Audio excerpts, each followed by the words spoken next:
ইয়ে হবে যে এই লোকটা এই প্রকৃতি, সঙ্গ করবো, আবার চললেন, দেখলেন এইরকম ছাড়বো, আমি এইসব করি এই মানুষের সঙ্গই ছাড়িয়ে দিয়েছি, আমি একলা এখন, কোনো সঙ্গ আমার চাই না, সব শয়তান।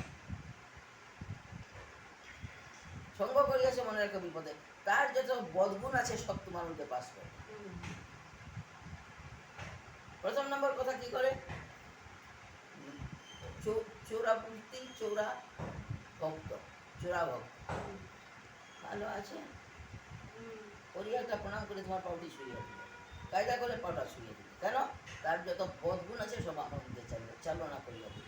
যার জন্য বড় বড় ভক্তদের কাছে দেখবে, সাধুদের কাছে দেখবে, তারা পায়ের মধ্যে কোনো আবরণ দিয়ে রাখে যাকে পা ছুঁতে না পারে, বুঝছো? আর একলা সাধু বললে বড় বড় মুশকিল। আমি কোনখানে গেল কই অব্দি জায়গা খুঁজিয়া পাবো, অপরের ত্রুটি যেন তোমার শরীরে না ঢুকে।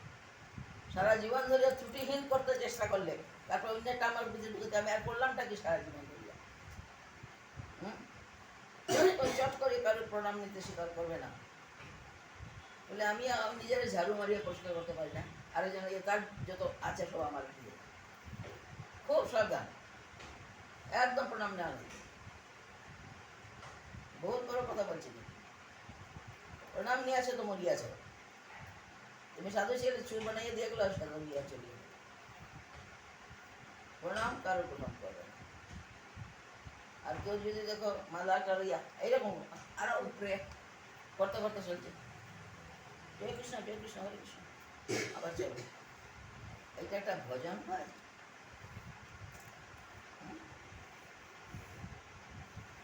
ভজনের কথাই হলো প্রথম যার নাম করছি তার কাছে প্রার্থনা করতে, শ্রী শ্রী হরিনাম সংকীর্তন কি জয়, শ্রী শ্রী হরিনাম সংকীর্তন কি জয়, নাম চিন্তামণি রূপম নামেইব পরমাবতী, নাম নহ পরতরম নাস্তি তস্মাৎ নাম উপাস, পতিত পাবনং নাম নিষ্কারয়ণ রাধমম, শ্রী রাধা গোবিন্দ স্বরূপায় চৈতন্যায় নমো নমঃ। এই হলো মন্ত্র। জপ করার আগে তার কাছে সমর্পণের জপ করবে, আর এরপরে সামনে কেউ থাকুক আর না থাকুক, ভাবিয়া লইয়া আমার সামনে কেউ না, আমি আছি আর আমার হরি আছে, তাতে কি হয়? তবুও বলি, এর ভাগ দিয়া মন বলে কেউ নাই, তুই তো বললি আছে তো একজন, বলে কিন্তু ওইসব তুই সত্যি সত্যি মনকে বুঝে কেউ নাই এখানে, তবু তোর ভাগ দিয়ে এটা কথা বলবে, তো আছে, হয়তো ওই বসে আছে বলবে এটা আছে, কি করে বললি কেউ নাই, এই কথাটা বলে। এই জন্য ঘরে কাউকে উপস্থিত থাকতে, তুমি যোগ করলে তাকে থাকতে দেবে না, কথা বুঝছো? কাউকে থাকতে দেবে না, একা থাকবে সম্পূর্ণ, কাউকে না। আমার ঘরে তো আমি আমার বোনকে হুকান রাখতাম, আমি আম করতাম, কেউ কারো মুখ দেখতেন। সংসারের ক্ষেত্রে জীবমাত্রে মায়া সূত্রে ব্যথা, এটা স্বীকার করো তো? এ তোমার কে প্রতি বন্ধন কতটা আছে বা কতদিনই আছে? মনকে সদা দুঃখ পাইও না, কিন্তু আমি যে কথাগুলো বলছি, মনকে সবসময় প্রস্তুত রাখবে যে এক পা আমার কোন জায়গায় আছে এখন বলবো না, এখন এক পা পিছনে আছে, তারপরে দুই পাই দিয়া, বুঝলে কিছু বুঝে না, এই মাথা নাই। সুতরাং কিসের সংসার ক্ষেত্রে জীবমাত্রে মায়া সূত্রে বাধা, এই কথাটা কি বুঝবে? না বুঝো যদি বলো বুঝি নাই, লোভ মোহ আদি পথে দস্যুগণ, পথিকের উপরে সর্বসমসন, লোভ মোহ আদি পথে দস্যুগণ, পথিকের করে সর্বসমসন, পরম যতনে রাখো রে প্রহরী, সমদম দুই জনে মন চল নিজ নিকেতনে, বিষয় পঞ্চকারভূত বিষয় পঙ্কজ আর ভূতগণ, সব তোর পর দেহ নয়াপন, বিষয় লয় পঞ্চক আর ভূতগণ সব তোর পথে হনয়াপন পরম যতনে রাখো রে প্রহরী সমদম দুই জনে মন চল নিজ নিকেতনে মন চল নিজ নিকেতনে সাধু সঙ্গ সাধু নামে সঙ্গ নামে আছে পান্থ ধাম সাধু সঙ্গ নামে আছে পান্থ ধাম শান্ত হলে তথা করিবে বিশ্রাম সাধু সঙ্গ নামে আছে পান্থ ধাম শান্ত হলে তথা করিলে বিশ্রাম পথভ্রান্ত পথ হলে ভ্রান্ত হলে শুধাইবে পথ সে পান্থ নিবাসী জনে পথ ভ্রান্ত হলে শুধাইবে পথ সে পান্থ নিবাসী জনে যদি দেখো পথে ভয়ের আগার প্রাণপণে দিও দুহাই রাজা যদি দেখো পথে ভয়ের আগার প্রাণপণে দিও দুহাই রাজা সে পথে রাজা প্রবল প্রতাপ সমন্বরে শাসনে মন চল নিজ নিকেতনে মন চল নিজ নিকেতনে তারপরে জনম জনম আমি রাধে রাধে নাম নেব জনম জনম কৃষ্ণ চরণ ভজব বলে লইনু শরণ রাধে রাধে নাম নেব জনম জনম রাধে রাধে নাম নেব জনম জনম এসো এসো ভাই এসো ভাই সাদা ফুলের মালা গেঁথে কৃষ্ণকে সাজাই এসো এসো ভাই এসো ভাই সাদা ফুলের মালা গেঁথে কৃষ্ণকে সাজাই কৃষ্ণ আমার নয়ন মণি রাধে আমার প্রাণ কৃষ্ণ আমার নয়ন মণি রাধে আমার প্রাণ জনম জনম গাইব আমি রাধে রাধে নাম জনম জনম গাইব আমি রাধে রাধে নাম কাশি বাজে ঘন্টা বাজে বাজে করতাল মধুর মৃদঙ্গ বাজে শুনিতে রসাল কাশি বাজে ঘন্টা বাজে বাজে করতাল মধুর মৃদঙ্গ বাজে শুনিতে রসাল মধুর মৃদঙ্গ বাজে শুনিতে গায়ে মন বাক্যে সম্পূর্ণতমভাবে তার কাছে সারেন্ডার করে দিতে হবে। আর এই তিনটা যদি অনুপস্থিত থাকে আর তুমি তোমার কর্ম করেছি সেই পূজা কখনোই কাজে লাগে না কত যদি ফল টল আনিয়া কত মন্ত্র করিয়া পূজা দিলাম কিচ্ছু তো কাজ হইল না কিভাবে হইবে মন একদিকে তুমি একদিকে আর তুমি তার কাছে কাঠি ঘুরাই দিয়েছ অসম্ভব আসবে না একমাত্র সম্পূর্ণ হৃদয়টি দিয়া পারো যদি একটু লাগিয়ে চোখের জল বড় বিশেষভাবে পড়া দরকার আছে তাতে কি হয় মনের ভিতরে যত ক্লেদ আছে এগুলো ধুইয়া যায় বিশেষত একলা যখন তার গায়ে পূজা করো মন খুব ভালো জানে এখন তুই ঘরে একলা আছিস এবার একটু কাঁদিয়ে কাঁদিয়ে পূজা করতো একটু আরতি কর কাঁদতে কাঁদতে কাঁদবো কেন রিজন জানবো না কারণ জানা দরকার কাঁদছি কেন তখন বুঝতে হবে তোমারে না পাইয়া আমার যে অশেষ দুর্দশা হইয়াছে প্রভু একমাত্র আমি তোমারে না পাই তোমারে পাইলে জগতে যাহা কিছু অস্বস্তি আমার কাছে থাকে আসে সেগুলো আমি কিছু বোধ করি না কারণ তোমার সঙ্গে আমি আছি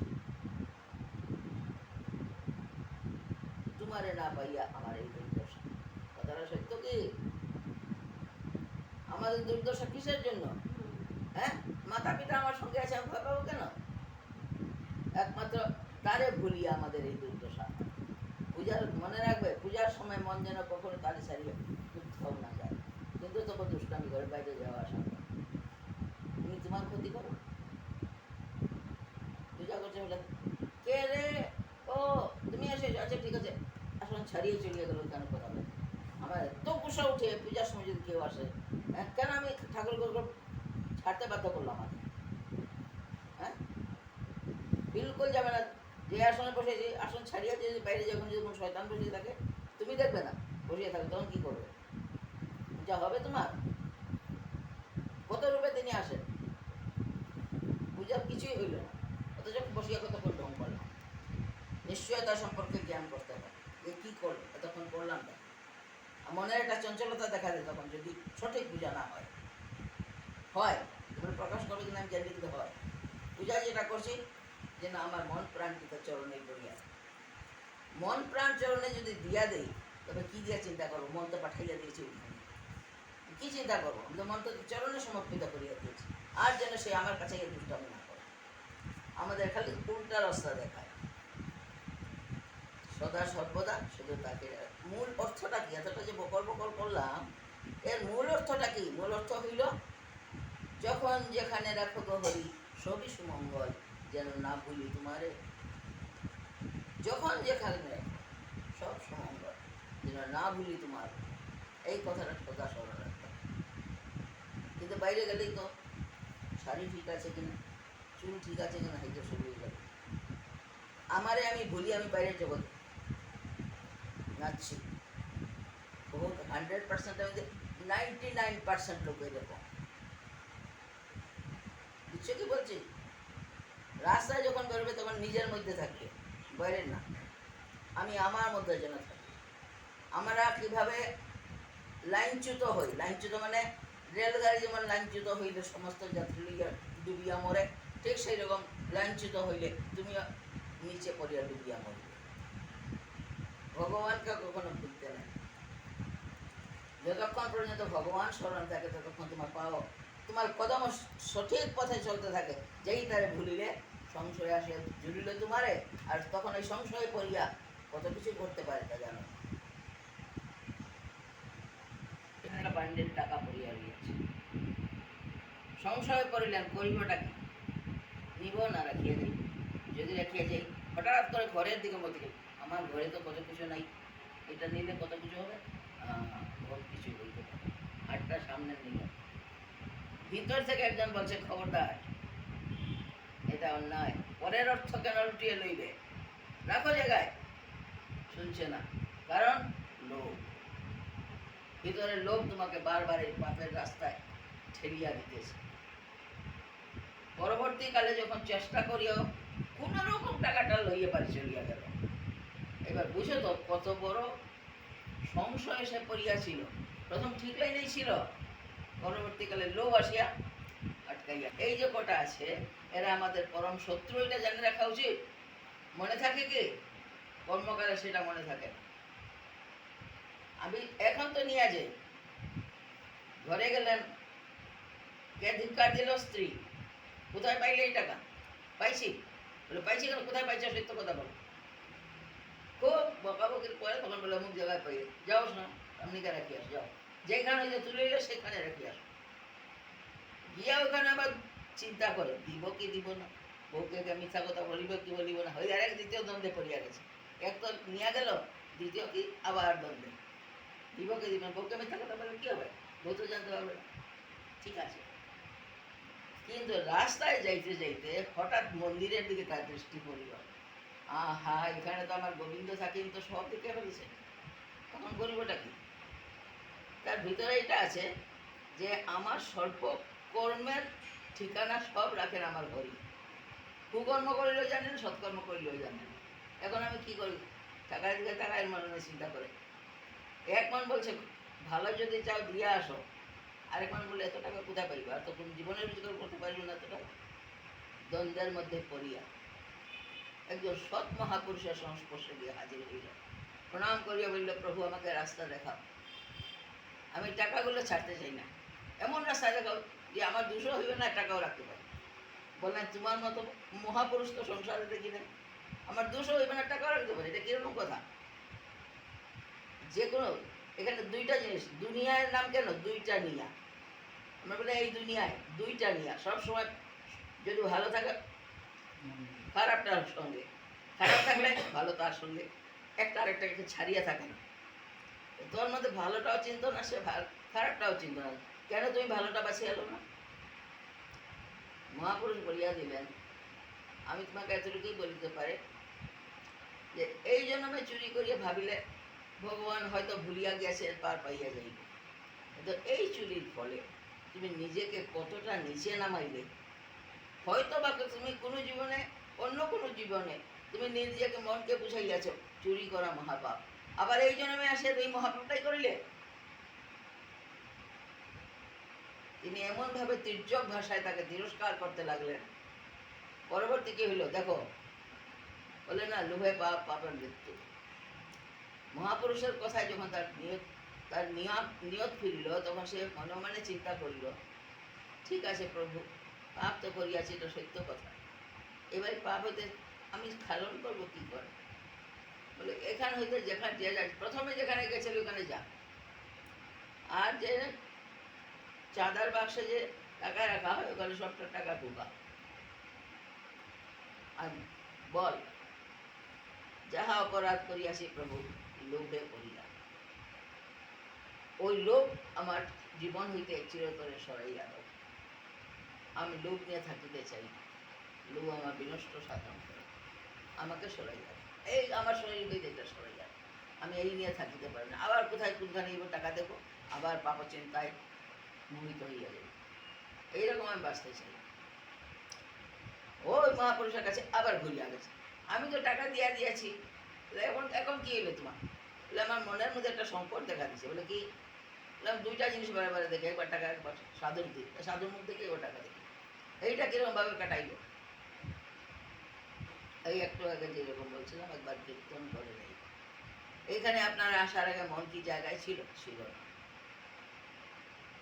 কীর্তনে কেন করলাম? যদি বা কারো মনে কোনো রকম সংকট দেখা দেয়, তিনি যেন সেই সংকট সরাইয়া দেন। আসে না যে তা নয়, আসে। পার্মানেন্টলি মনকে হরণ করার ক্ষমতা থাকে না। কেন থাকে না? সাথে নাম থাকে মহাশক্তিশালী, তাকে ডিঙাইয়া পাপ কখনোই আপনাদের নষ্ট করতে পারে না। নামের গতি দ্রুত বেগে ছুটতে থাকে, ছুটতে ছুটতে কি আপনার হৃদকন্দরে বসিয়া বলে, ওরে কি করিয়া আসিয়াছিস, এখনো সময় আছে, ফেরত দিয়া আয়। ওই জিনিসটাই তার ভিতরে খেলছিল, এবং বারবার পিছন ফিরে তাকায় সাধুর দিক, আবার বারবার চিন্তা করে ওই টাকার কথা। আলটিমেটলি কি হলো? সত্যেরই জয় হইল। ভাবিয়া নাও, আলটিমেটলি সত্যেরই জয় হইল।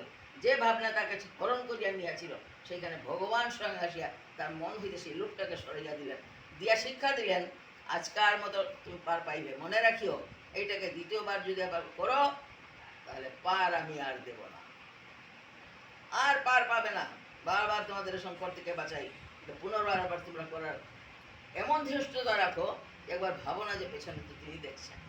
অধিকাংশ লোকের এই মত, অধিকাংশ লোক এই সমস্ত করিয়া থাকে। সুতরাং সদা সত্য কথা বলবে, সত্যকে অনুসরণ করিয়া চলবে, এবং যদি বা মনে কখনো কোনো পাপ চিন্তা আসে, তখন তার কি বলবে মনকে? খবরদার, এই দেখ আমি নামে বসিলাম, আমি নাম করতে বসিলাম, দেখি তুই যোগী হস না, আমি যোগী হই। সারাটা দিন বসে শুধু তারে ডাকতে থাকবে। কাল আগামী দিন, তার পরের দিন দেখবে তোমার মনে কোনো চিন্তাই নেই। বলে এইটা গেল কই? তিনি তাকে হরি বলি না, হরণ করিয়াছেন। আর একটা কথা বলি, কোনো নষ্ট চিন্তা বা দুষ্ট চিন্তা যদি তোমার মনকে হরণ করে, তিনি কি আমরা হরি বলি না?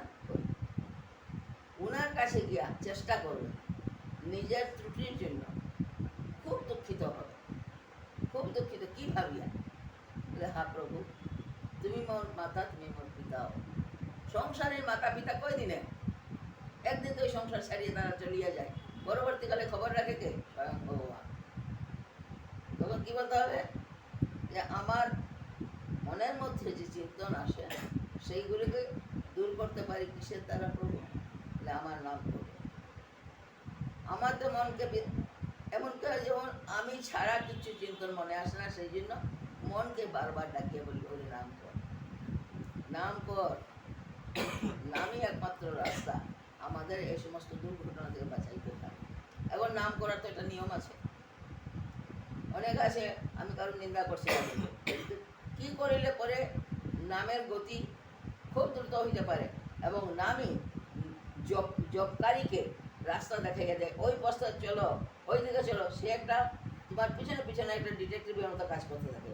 যদি ভুল পথে কদম পড়িয়েছে, সে সাধনা করে করে নিশ্চয়ই করে, কারণ নাম করতে করতে বিবেক জাগ্রত হইয়া যায়। আর বিবেক যখন জায়গায়, বিবেককে ব্যাট মারে, এটা করিয়াছিস, বলে করি আসি। কেন করিলি? যাও, যাই যে কালচি বানিয়ে আছো ফেরত দিয়ে আসো, তাহলে নাম করিয়া কাম পায়, কোনো কাজ হইবে না, নামে কোনো কাজ। বলে চুরি করবে নামও করবো, চলে না। যে কোনো একটাকে ছাড়, হয় নাম ছাড় চুরি করো, আর পরের জন্মে কুকুর হইয়া ঘুরাও। নামকে যদি ছাড়িয়াছ, তবে সাক্ষাৎ বিপদ মাল ধারে চড়িয়া বসিবে। নাম এমন একটা জিনিস, বিপদ তো দূরের কথা, যে কোনো বড় সংকটেও কিচ্ছু করতে পারে, কিচ্ছু পরীক্ষা করিয়া দেখো, কিচ্ছু করতে পারে। প্রত্যেকের পরীক্ষা করা দরকার। ঠিক আছে, তিনি তো বলিয়াছেন, পরীক্ষা করে দেখি, করিয়া দেখো, ফল পাও কিন্তু। মহৎ জিনিস যেমন কেউ লুটিয়ে নিতে পারে না, যেমন কুকর্ম অনেক চোর আছে লুটিয়ে নেয়, তোমার সর্বশান্ত করিয়া নিবে। কেন? তার মনে আছে এই লোকটা আরেকদিন আমার বাড়িতে চুরি করেছে, আজকে তার বাড়িতে আমি করিয়া নিই। রিপিট হইল কি? বুঝলে কথাটা কি বললাম? বুঝলে? হ্যাঁ, এত আস্তে মন করছে না। প্রত্যেকটা জিনিসের পিছনে, ভালোর পিছনে মন্দ ছুটছে, ঘোড়ার মতো টকবক টকবক করতে করতে ভালোর পিছনে মন্দই ছুটছে। আবার মন্দ যেটা করছে, ভালো যেটা সে তার পিছনে ছুটে। এটা একটা মারাত্মক জিনিস। যে কোনো একটাকে পার্মানেন্টলি ছাড়িয়া। আর আমি তো অম্লান বদনে বলিব, খারাপ কখনো তোমাকে ভালো বানাইবে না। ভালো যে সে খারাপ হইবার সম্ভাবনা থাকে। কথাটা বহুত বড় কথা বলেছি, বুঝিয়েছি কিনা জানি না। ভালো খারাপ হইলেও আবার ঘুরিয়া ভালো হইতে পারে। খারাপ কখনো ভালো হইবার সম্ভাবনা থাকে না, কারণ বারবার হুচট খাইয়ে খারাপের দিকে। আর খারাপের সঙ্গী দেখবে খুব চমৎকার সঙ্গী থাকে। এমন সঙ্গী থাকে যে নরকের দ্বার পর্যন্ত খুলিয়া দিয়া বলে ভিতরে ঢুকিয়ে যায়। তারপরে ঢুকার পর না, আরে এই বই আসিয়া পড়লাম, তখন বিবেক জাগে, তার আগ পর্যন্ত না। সব কিছুর মধ্যে একমাত্র ভগবানকে স্মরণ করতে হবে। যে কোনো কাজ করতে যাও, আগে চিন্তন করিবে এই কাজটা কার ক্ষতি করবে আর কার ভালো করবে। যদি দেখা যায় এই কাজের দ্বারা আমারও ভালো হইবে না, কারও ভালো হইবে না, ত্যাগ করো পার্মানেন্টলি, চিরতরে ত্যাগ করো। ভালো যাহা আছে তোমার মধ্যেই থাকবে, কিন্তু যাহা খারাপ তা খুব আজ ছাড়িয়া দিয়েছো, কাল ঘুরিয়াও আসতে পারে। এই থিওরিটা জানো? যাই হোক, এবার আর একটা কথা বলি। আমাদের চরিত্রের পতনের জন্য দায়ী আমরা নিজেই। প্রথম আমরা মনে করি বহুত কিছু করিয়া ফেলেছি, এত জব করিয়াছি, এই করেছি সেই করেছি, আর আত্মম্ভরিতা ভরিয়া যায়, আহা কত করিয়াছি। কিন্তু চাই নম্রতা, বিনম্রতা চাই। আর তুমি যতই জব করো না কেন, অহমিকা করিবে না।